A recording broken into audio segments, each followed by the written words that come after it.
At When We're Not Hustling, we believe that seeing sex workers as full people outside of our work is an essential step towards humanizing and destigmatizing the industry and those who work within it. Help us to bring you the stories of the people behind the fantasies. When We're Not Hustling is a 501c3 fiscally sponsored nonprofit project of the Social Good Fund. Thank you for considering a tax-deductible recurring contribution. All contributions will be received through our fiscal sponsor, the Social Good Fund. You can contribute at nothustling.com. Thank you so much. Put away the lingerie. I want to know you. Tell me more. I don't care about the news. I'd rather hear about you and see the world from your point of view. The coffee's already made, so I probably should just pull up a chair and tell me more. Welcome to When We're Not Hustling, a podcast where sex workers talk about everything but. I'm your host, Jessie Sage. When We're Not Hustling is a weekly podcast that explores the lives and identities of sex workers outside of our work personas, our personal philosophies, ambitions, families, relationships, passions, spirituality, and so much more. We talk about our lives beyond the job, asking, what does the flexibility of sex work allow us to do, and who does it allow us to be? On this show, we learn who sex workers are outside of the work we're known for. When We're Not Hustling is an exploration of the people behind the fantasies. When We're Not Hustling is powered by Black Venom Digital.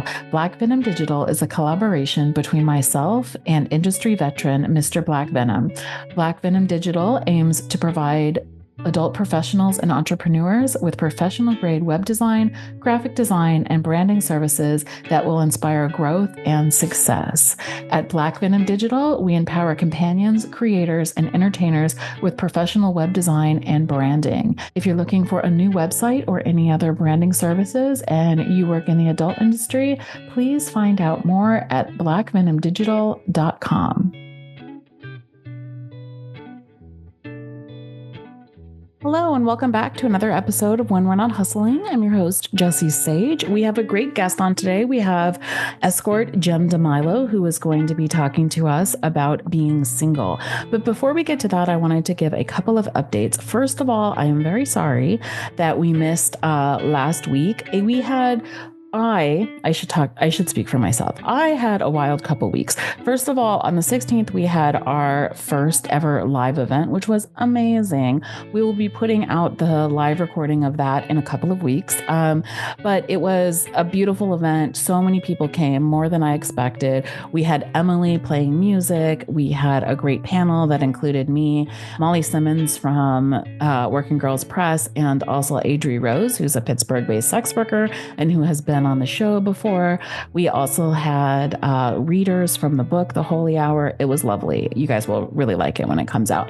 But I did that. And then right after the event, which took like a ton of time and energy to put together, I got on the road and went to Philly for a tour and a meeting and a conference. I spoke at Philly FatCon, and that was really interesting and worthwhile. And then I also was working, and I had my mom with me, and it was very, very busy. And then on Sunday, I drove back. It took me more than 2 hours longer than it was supposed to drive back because traffic getting out was crazy.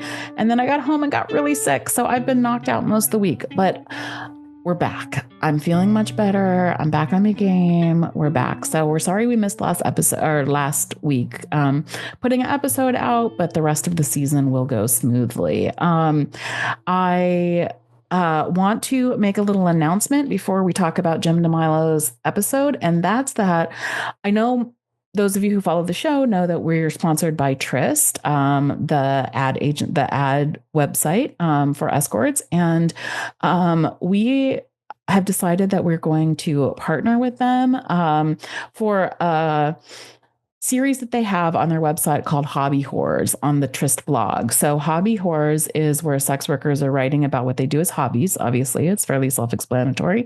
And I thought that it was a great fit for what we're doing on this podcast because while we don't always necessarily talk about hobbies, we do talk a lot about what sex workers are doing outside of work, obviously. And so we're partnering with them. And once a quarter, we are going to do a crossover project where somebody writes a blog for them and then comes on our show and talks about what they wrote the blog about. And our first instantiation of that is next week. So a week from today. And our guest is going to be Lana. And Lana is talking about bed rotting, or in other words, staying in bed all day, which I think is a great hobby. And actually what I did all week. And I have to be kind of sick to do that. But she was actually giving me inspiration to like take some time and rest if I'm not sick as well. So, she wrote an article for Tryst on bed rotting, and she came on to talk to us about that. And as to kind of celebrate this crossover, we are going to be doing a giveaway. And the giveaway is going to be a box of things that you can do in bed. So I'm going to let you just guess as to what is going to be in this goodie box, in this goodie box, something like that. So we are going to be starting a raffle for that today on Monday. And what you need to do is you need to go on Twitter and Instagram and look at both our handle, Not Hustling Pod, and also Tryst's. We are Tryst, Tryst. We're going to have instructions in both places about how to enter the contest. So please go check out our socials, follow us, and enter our contest online, and you can win a free box. One of you in the US will win a free box with fun things that you can do while you're bed rotting. So that is the only announcement that I have for now. I want to move on to Gem DeMilo's episode. Gem DeMilo is a Chicago-born escort who's been working in North Carolina for some time, and she talks to us today about being a single woman and choosing to do that. And you might notice that when we talk to her, we don't mention anything about the hurricanes, and that's because the episode was taped before the hurricanes in Asheville happened, and so we didn't know any of that was happening.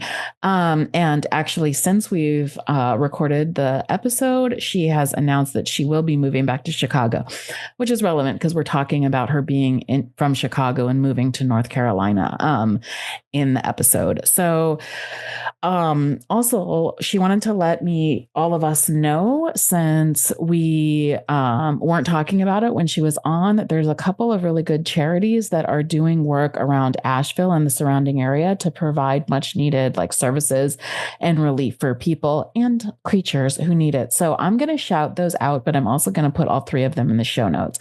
She pointed us toward belovedasheville.com, manafoodbank.org, that's MANNA, and also BWAR, BWAR.org, which is an animal adoption and rescue site. So I'll put those in the show notes, but please, if you have any capability to help, there are still people who are struggling there.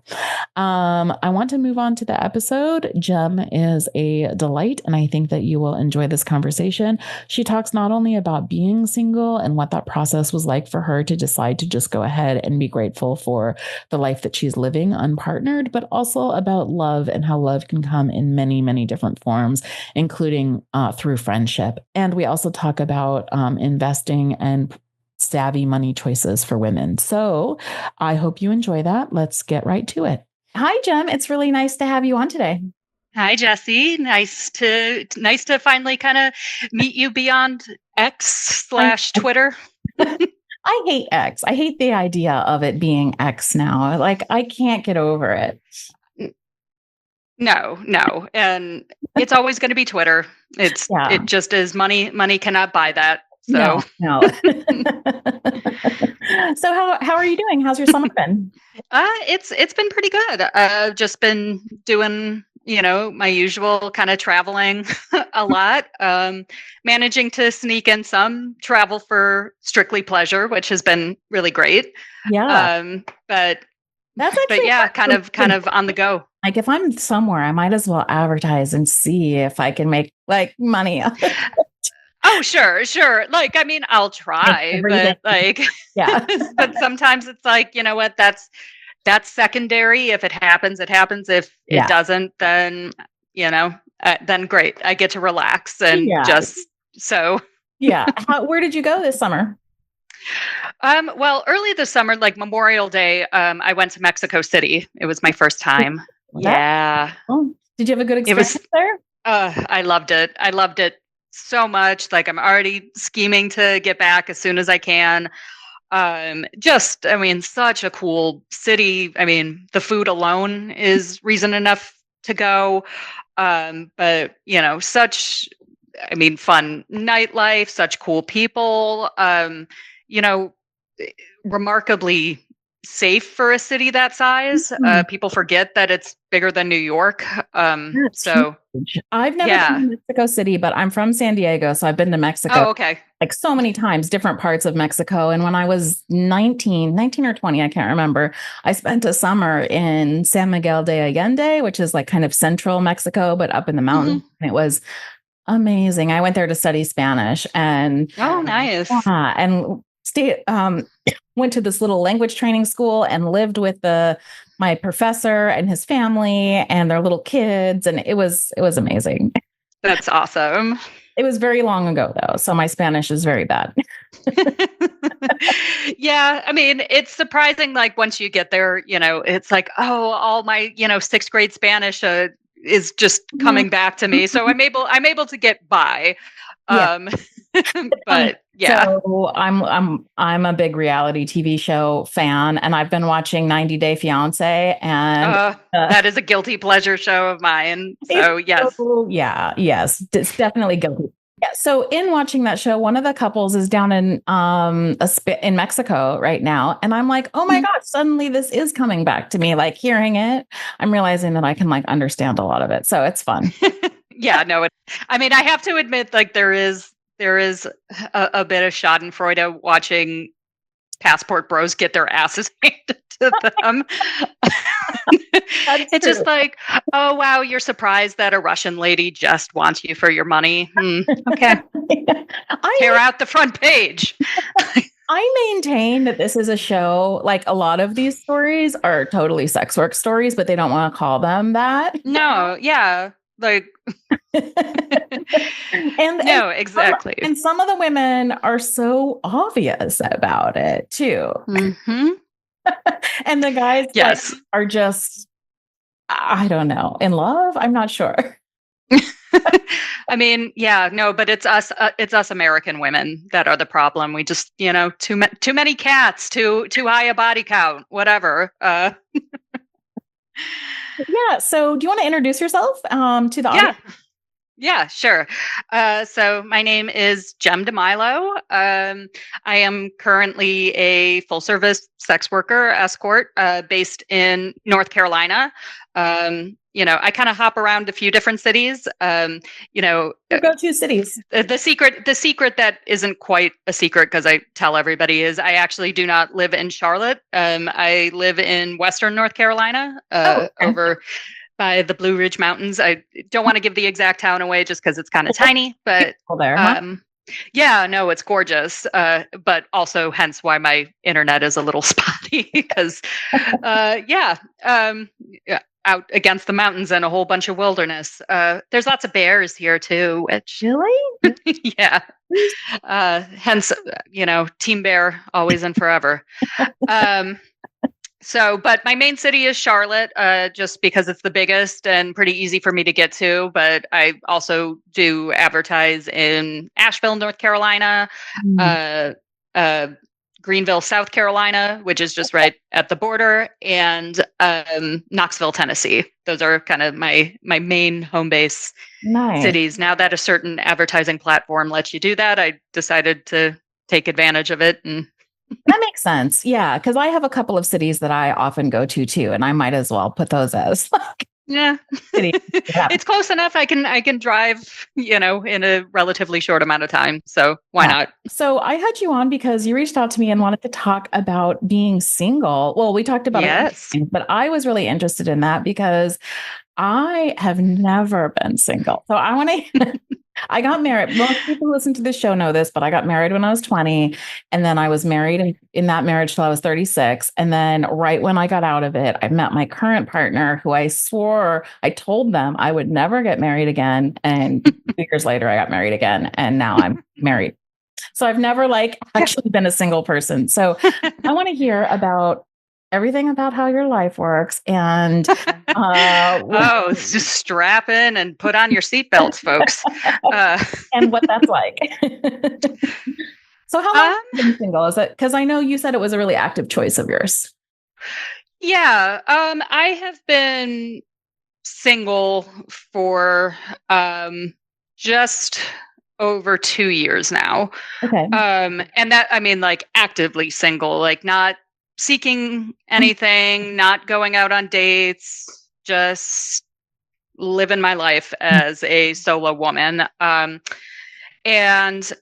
it started because I guess I did kind of hop around relationships for a long time. Mm-hmm. When I moved here, so I left Chicago. I was born and raised in Chicago. Yeah. So, grew up in the suburbs, moved down to the city when I was 18 and stayed there for just shy of 20 years. Oh. And I just, for a long time, I'm like, I've got to try life somewhere outside of Chicago.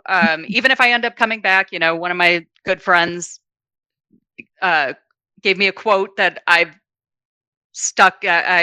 held in my heart for a long time, which is going back is not the same thing as never leaving.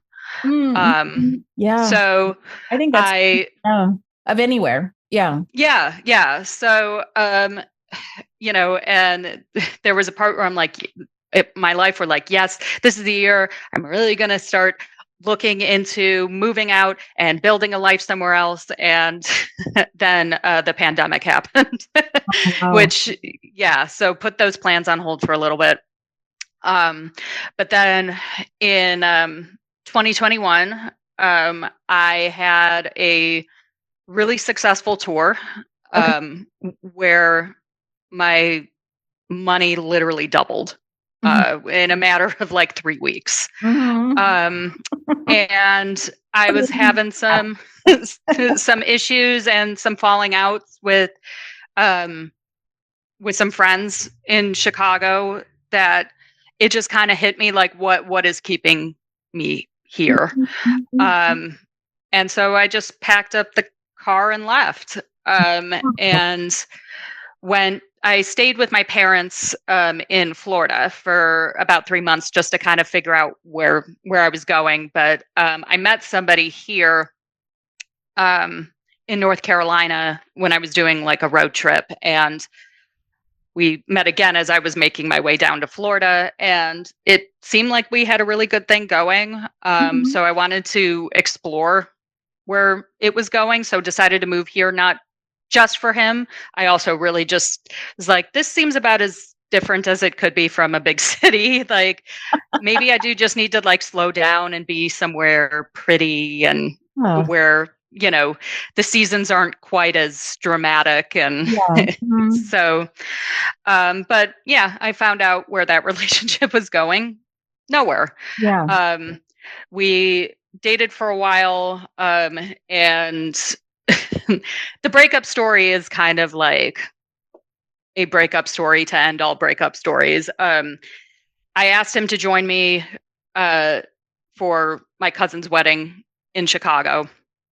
And I'll get into this a little bit later, but weddings are pretty difficult for me.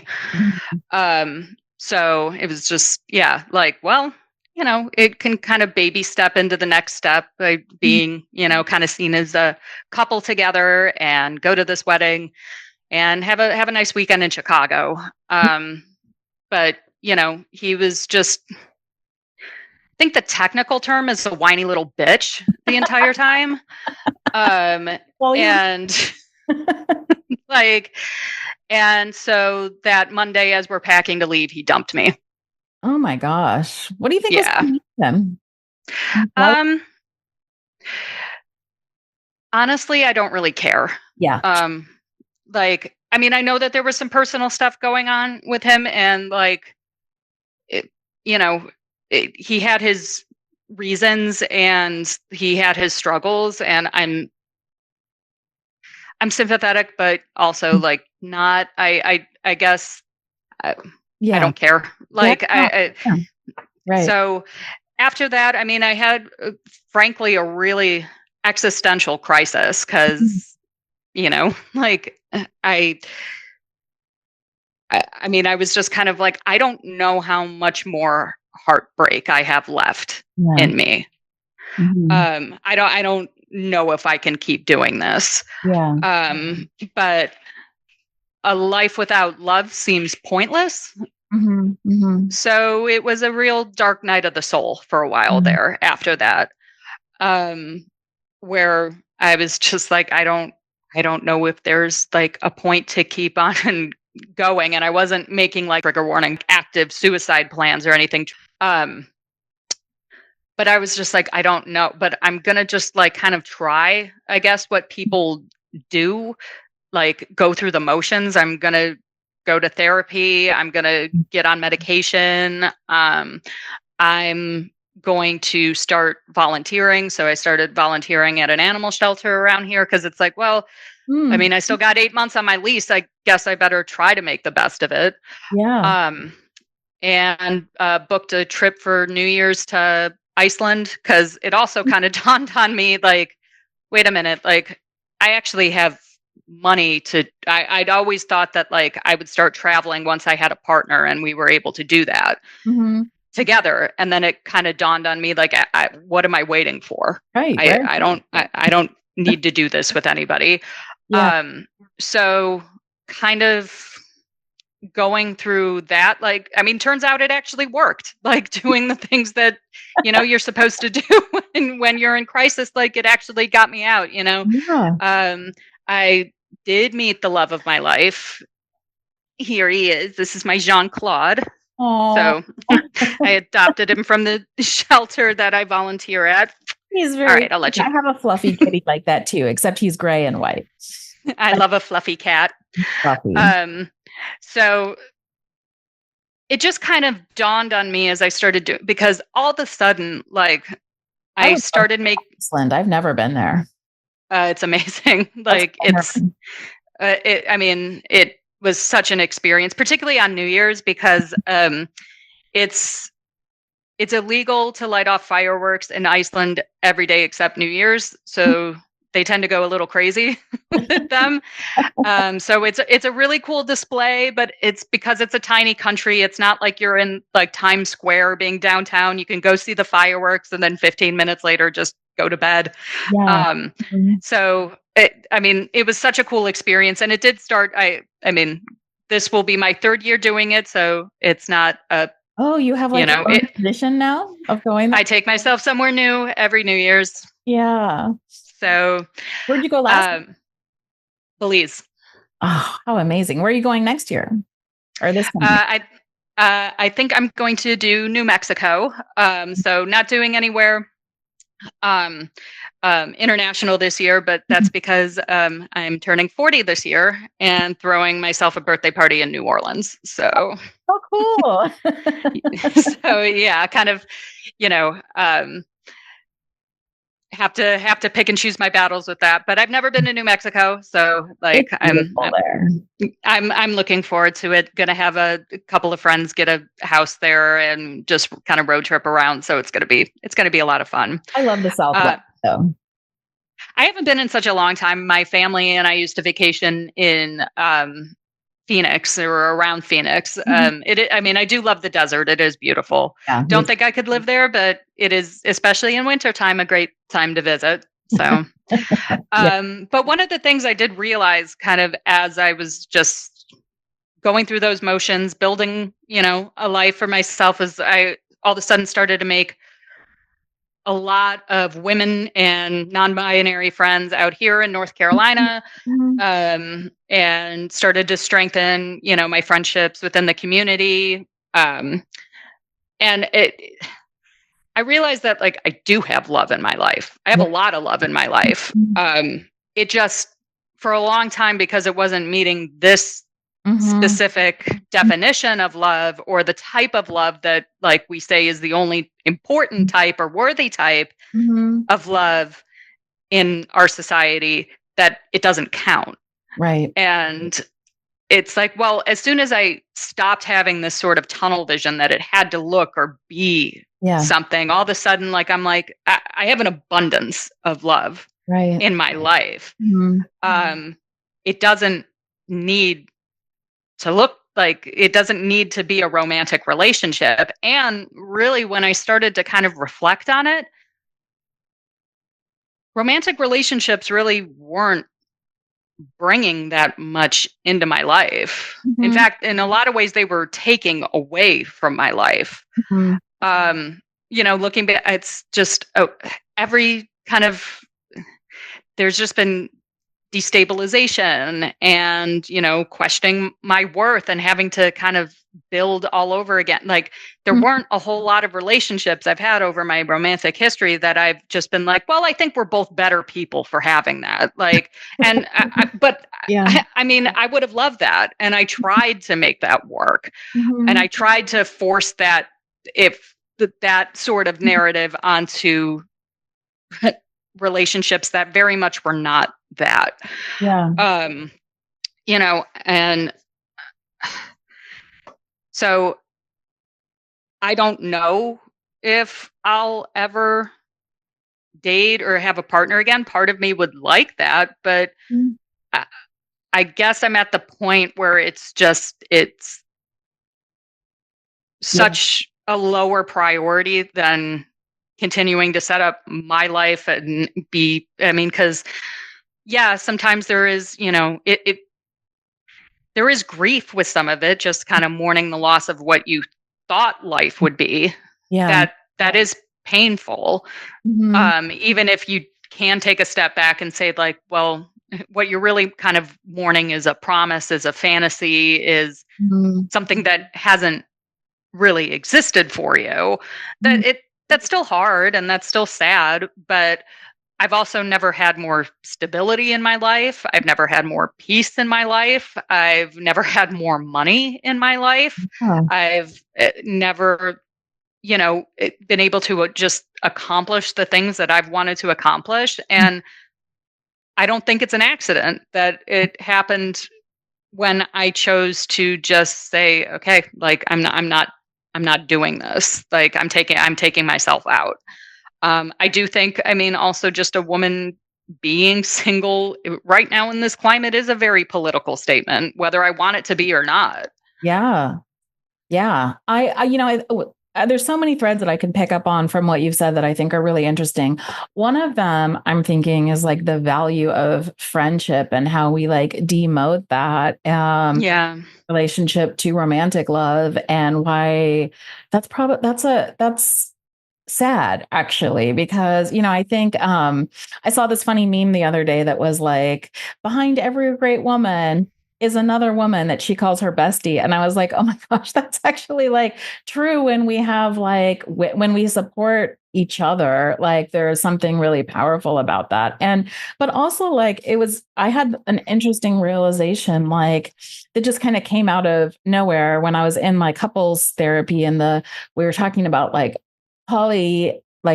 poly stuff. And the therapist was like, Jessie, do you also consider yourself poly? And I was like, no. And then I was like, no, I don't really want that. It doesn't appeal to me in the same way. And then she's like, oh, and then I said without thinking, I have another partner. Her name is Nancy, but she's not like a romantic partner. And I was like, it's so funny because like that friend to me is like, it's like, it's not, they're not even comparisons, but like she is so close to me. And like, I think that It was just interesting that when I'm asked about romantic relationships, I'm like, no, I don't have another romantic relationship, but I have another relationship that's just as important as like a partner would be. It's like my platonic partner, and Right. I mean, it's not romantic, but it is intimate. it is intimate, yeah, but not romantic. And intimate in the sense that like that's another person that I share my life with in terms of like my feelings and my hopes and my desires and my heartbreaks and all of that. It's the idea that has to only be wrapped up in like a romantic bond seems to devalue all of those other types of relationships that can be really important. Going back to your notion of like, I do have love. It's just not what I thought it was going to be. When We're Not Hustling is brought to you by Assembly 4. Assembly 4 is a collective of sex workers and technologists working to bring the overall cost of sex work down through their advertising platform, Tryst.link. They also educate clients through the Good Client Guide and provide resources and articles written by and for sex workers. Assembly 4 caters to all genders and demographics and raises funds to fight for sex worker rights and against exploitation in the sex industry. Learn more at assembly4.com. ASSEMBLYFOUR.com. Thank you for listening to When We're Not Hustling. Please remember to subscribe, rate, and review us wherever you listen to your podcasts. Doing so will help other people find us. And if you're a sex worker who wants to come on the show and talk about your life outside of work, we would love to have you. Please send an email with more information to nothustlingpod@proton.me. Yeah. And I mean, it's fulfilled me in ways that I never thought was possible. And I mean, again, would it be great to get that fulfillment from, one person in a romantic context? Sure. But I mean, that's also unrealistic. You mentioned poly, which is like something that I also kind of explore, like, well, maybe like I just need to like do that and not be, and I don't know, like maybe I'll end up one day. I don't know. I live somewhere where, there's a very liberal artsy town. And so, yeah. yes. And everybody here is poly. And like, however it makes sense for you, like, great, but like, I just don't even have the bandwidth to even explore that. I don't either. And I, not to get too into like to sex work, but I feel like as a full service sex worker, poly sounds like exhausting. Like I have a hard time figuring out what I would get out of that. Like, yeah, well, and then similar to me as it does like navigating relationships with regulars, and I don't know, it just doesn't hold an appeal to me in the way that it does for some other like civilian. Seems people. like, yeah. Well, I mean, and the term solo poly has been floating around, which like part of me is like, sure, I can get down with that as a concept, but I just have to be honest. No, like it does annoy me a little bit. And it just seems like another way to stigmatize single. Interesting. Like, yeah. Say more about because it's like, oh, I'm not single. I'm solo poly. It's like, well, what does that mean? Oh, well, I'm my priority and I date these other people. And it's just like, so you're single with more of an explanation. Like yeah, that makes sense to me. I don't know. Like there is, I mean, still a really big stigma against single people. Like we're defective or like we're too damaged to be able to connect to people. Oop. You think that's worse for women? Oh, yeah. I mean, so I guess like, yeah, men can be judged as kind of incels sometimes if they're, super bitter about it. But no, I think that I mean, women have been like challenging and fighting back on that. I mean, like, people are proud to use the term cat lady now, like, and I mean, okay, so I'd rather hang out with a furry creature than shits in a box. Like that's not boding well for for your viability on the dating market either. Um, but I have to say that the I cat life looks very appealing to me a lot of the time. right. Oh yeah, no. I mean, I kind of am. There's just other people that live in my house. Yeah. So yeah, like, I mean, I've had some people try to explain the solo poly concept to me, and I'm just like, I'm still not getting it. I'm sorry if I've offended any people who identify as solo poly, or if I'm not completely getting it. I am open-minded to changing my mind about this, but like, so far, that's just, again, it does seem like there's still a lot of stigma against being single, even though more and more women are actively choosing it. A lot of statistics that say that women who are single are actually the happiest, like one of them. Right. And some people will fight back and be like, well, those are self-reports. It's like, well, how the fuck else are you supposed to measure happiness? Like, that doesn't Yeah. like, yeah, some people lie or whatever. You might catch them on a good day when like the whatever, but that's really the only way to measure happiness. So yeah, if you got a better way, please, have at it. But yeah, I think that's really interesting what you say. To me, I hadn't thought about it from that perspective, and I think that's really interesting to me when I hear people talk about solo poly. What I think is like, isn't that just dating? like it's just right, or like they're like a friends with benefits setup, and like a lot of the pushback I've gotten on that is like, oh, okay, I get it. It's because like of how mostly like straight cis men have defined friends with benefits. They conveniently forget the friend part of it. Where like, because I don't know, I'm somebody who tells my friends I love them. I have a very intimate relationship. I mean, and as you know, in this industry, sometimes we have sex with our friends as part of the job. Yeah. And the benefit is always sex, never chocolate. That is true. Like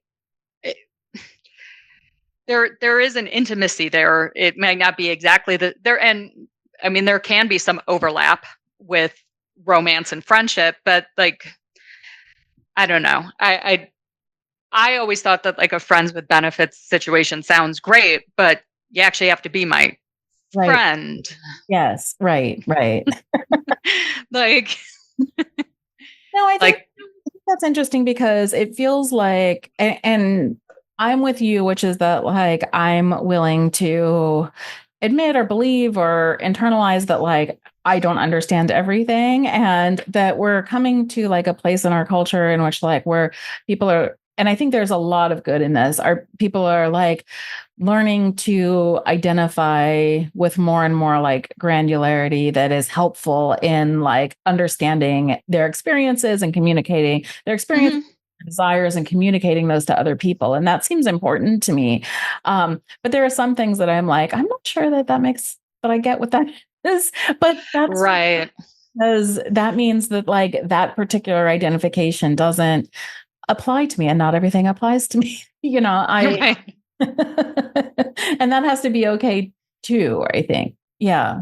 Well, yeah. I mean, we human beings do like labels. It makes like uncomplicated. I mean, we're always trying to put things into boxes just to kind of simplify our thought process. It's just how our brains work. Right. And so it makes sense that all of a sudden all these terms have cropped up for kind of vague concepts that people didn't know how to describe necessarily. But on the flip side of that, it can kind of, I don't know, it can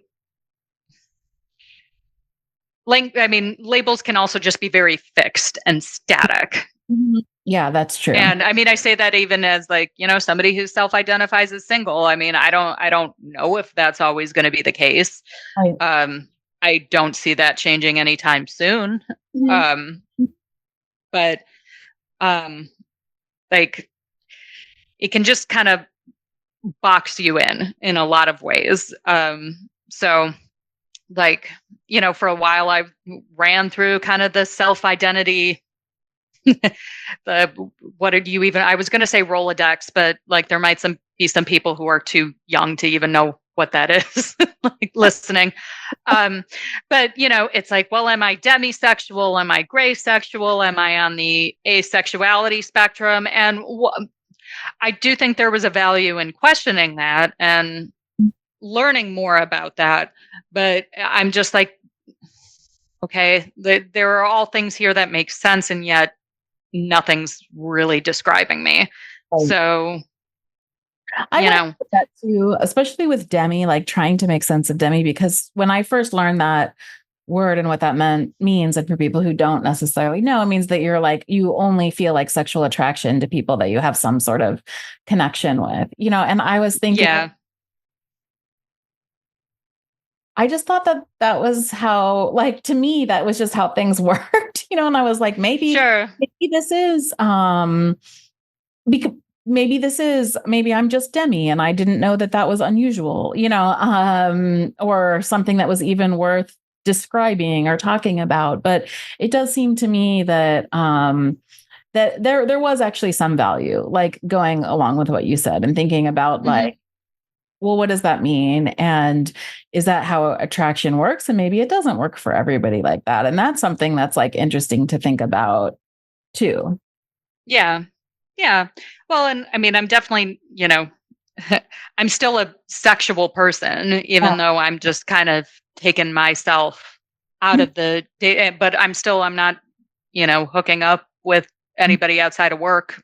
Like, do you think still some of that need for you? Some of it, not all of it.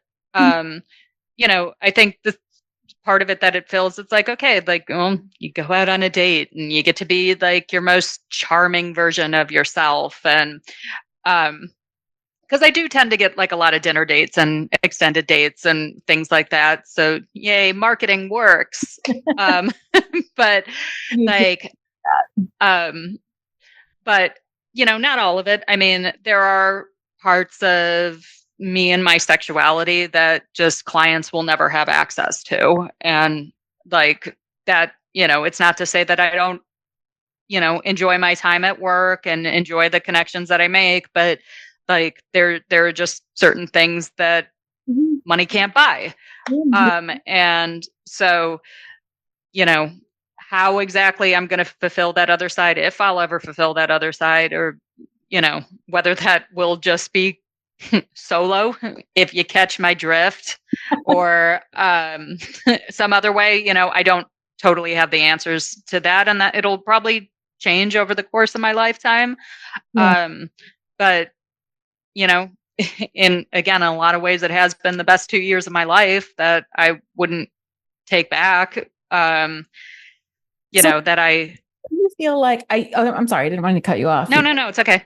I was going to say, what do you feel like? I want to ask two things, and I guess I'm going to let you can decide which direction you want to go in. But like, one is, I want to know, or I want to hear from you, like, what's made it the best 2 years of your life. But also, what I was thinking is like, I also am curious what you feel like you've learned or gained in these last 2 years that you wouldn't necessarily have had you not had this like space and time to yourself. Yeah. I think I'll go with that second one. Well, so again, as I kind of alluded to, a lot of my relationships were very tumultuous.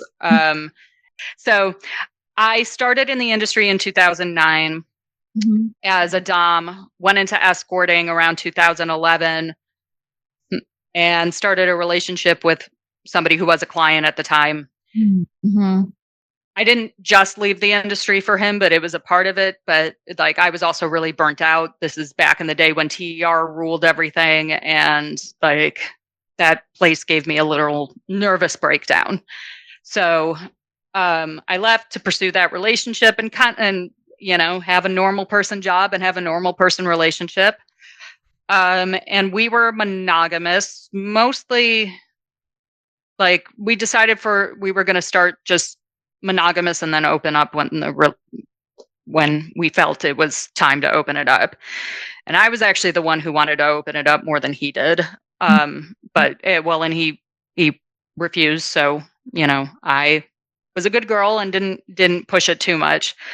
And then, one night during our engagement, I did the bad girl thing and snooped through his phone, but found something worthy to be concerned about. He was like sexting and talking with this coworker, which that part of it was not the big deal. Mhm. Like, okay, like you could have just talked to me. We could have hammered this out, but like, Yeah. okay, you see another girl's tits and you send a dick pic. Like, I don't really care. Just tell me I'm the prettiest every once in a while, even if you're lying. Like, that's really it. But he was But also, it seems genuine to be like, no, I'm not interested in that, and then to be sexting. Well, yeah, just a smidge. Yeah. But he was also telling her that I was back escorting. And so when they were texting, like I was out on dates, but turns out I was literally just sitting on the couch with him. I wasn't back to escorting, and they had a big hearty laugh at my expense about buying a white dress and laughing at how many men I'd been with and everything. So, you to read too. Yeah, no, it was awful. Yeah. And like, but it still took me a while after that to actually leave. And in fact, I still tried to like patch together a friendship with this guy because I was just like, this narrative, this story cannot end on this note. Mm-hmm. Like, it cannot be a complete disaster. It cannot, like, we have to become better people and we have to stitch something together. And there were moments where he was a really good friend to me and I was a really good friend to him. And we had something great, but anytime, of course, it would get too close, he would push me away. Mm-hmm. And finally, it just dawned on me that this is just never going to get better. And it's hard. So actually, when I got back from Iceland, I wrote him my last email and said, like, you're never going to hear from me again. Yeah. I don't ever want to speak to you again. Mm-hmm. Like, I'm blocking you on every available, like, and frankly, I don't care what happens to you. Mm-hmm. Like, and I think that long story short, I mean, I think that because I had a relationship after him too with somebody that I stayed in for too long with because he was so good about my job. Because I was like so scared that like, well, the person I was gonna marry, the person who knew what I did the moment that he met me, mm-hmm. is gonna judge me. Literally everybody's gonna judge me. So like, I guess intimacy is just off the table for me. Mm-hmm. And then I met this other guy who our relationship was an absolute train wreck in so many ways. But the one thing he never did was made me feel bad about my job ever. And that's why I stayed so long. But with both of them, I mean, there was just so much anxiety about like, well, what do I do if they're gone out of my life? Mm-hmm. And so I think this time taught me just like, well, face those worst case scenario fears, I'm sorry, what? Just face those worst case scenario fears. Like, and turns out they're not that bad. Like, because it's just, like, who am I without like love or being loved or trying to make somebody love me or whatever? That turns out I'm pretty great. Like, and I struggled a lot with self-worth, quite frankly. Like, and I think that was a big part of too, just like being so afraid to let go. Yeah. And, you hear it said so many times from therapists and gurus and so many people, and it can be hard to know what exactly that looks like or what that feels like when you're actually facing those situations in your life. But letting go is so freeing. Mm-hmm. And what I also hear you say is that sometimes our fears of things are so much worse than the things themselves. And Yeah. I've had that. I've felt that in my life many times, where things that I was like afraid of, when I decided just to move into them anyways, it turns out that letting go of that like fear and just facing it like dissipates the power of those things. Absolutely. Yeah. Absolutely. And like, with my ex-fiance, like I just hit a point where I'm like, I've just been letting this relationship and the hurt define my life. And I don't need to do that anymore. Like I'll be completely honest. Yes, there is still some like anger and trauma and hurt with that. I don't know if that's a scar that ever is going to perfectly heal. But that's okay. I mean, we all have scars that are never going to heal perfectly. That just, you you bang them a little funny, and it's like, ow, oh yeah, that's right. That scar that likes to reopen every once in a while. Yeah. But like I can live with that. Especially because, again, of all the love and connection I actually do have in my life, because of my feline soulmate, because I'm able to, I mean, hell, get a little distracted every once in a while and take myself somewhere new because I just fucking feel like it. Yeah. I don't need a further explanation. I think sadly, women are still, I mean, it's gotten a lot better, but women still are very much pigeonholed in the Madonna whore dichotomy. And, each role like is never going to perfectly encapsulate who a woman is as a person. But like when you kind of choose these roles as how men define them, it's like, well, the whore gets more freedom. Well, yeah. And she doesn't have to clean up after you. Like, one of the things I was thinking about as you were talking is that, this fear that gets instilled into sex workers in particular, that like, that we're like unlovable, or that there aren't people who are going to accept the job or whatever. That we're used up. Yeah. That a lot of that, it seems to me, is a projection of men's fear that like what sex workers do is so like radical and revolutionary, because we're like, we don't need them actually. We don't need those romantic relationships to survive. And in so much of recent human history, like women have needed their romantic relationships to survive.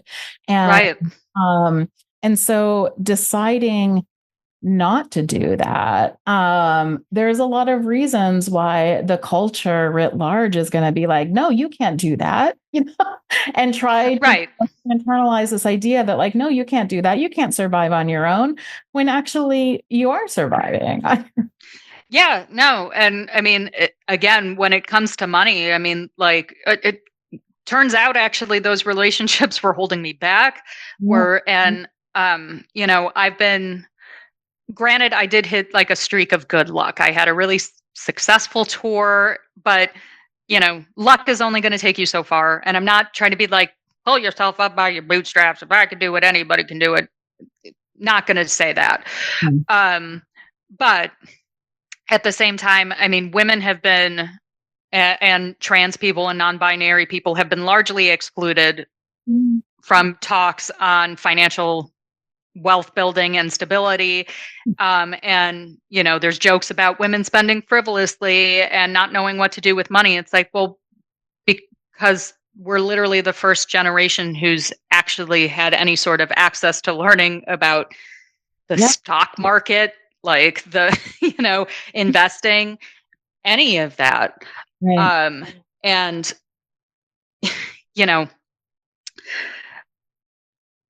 I think I've just been I've been reading these two books. One is called The Financial Feminist, where she cool. Yeah. So I'll also just randomly plug a book if anybody wants to to read it, where again, like, women weren't allowed to have credit cards, or like or we couldn't buy a house without a male cosigner up until the 70s. Like, that's not that long ago. Yeah, yeah. So actually, that's a great place. That's a great segue because we are coming up at time, and I like to end Oh, yeah. all of the episodes with asking three questions. The first one is, what are you reading, or what would you recommend to read? So, The Financial Feminist, who wrote that? That is Tori Dunlap. She also has a site called Her First 100K. So really great resource. The other one that I've been kind of looking into is called Girls Just Want to Have Funds. Oh, wow. So kind of a feminist guide to investing. So Great resources for the listeners of our show. So yeah, thank you. yeah. Yeah, of course. Yeah. Okay. And what are you listening to? Either music or podcasts or Let's see. Well, let's see. I'm a big podcast listener because, I do have to take semi-long drives every once in a while. So, one of my favorites is Conan O'Brien Needs a Friend. Love me some Conan. Crime Junkie if I'm feeling more true crime. And again, not to be such a Tori Dunlap stan, but she does have a podcast too, which is pretty great. There's an episode about people who don't have like stable, how do I put it, like irregular income, like us. Nice. So, cool. Yeah. Good recommendations. And what are you excited about? I am excited for my big 40th birthday in New Orleans. I don't know if I'm ever going to get a wedding. Yeah. But I don't think that means that I can't celebrate my life and ask the people who love me to be there to celebrate it my way with me. So that's what I'm doing. Going to one of my favorite cities in the world. New Orleans is amazing. When are you going? I'm going in October. My birthday is October. So Libra over here. Okay. Nice. And where can people find you? They can find me on Twitter, because it is Twitter, at Meet Gem DeMilo. And you can find me on Instagram at She's a Gem in NC. Oh, that's a cute handle. Well, my other one got the axe, so I had to be as creative as I could with the new one. So I keep having problems on Instagram because of this podcast. They think that the podcast is a problem. And I keep getting notifications on my posts that are on the podcast website that's like, this could never be monetized because I'm like, as if anything I have on Instagram is monetized. But like, right. Yeah, I make money on Instagram. Okay. It's so silly. Yeah.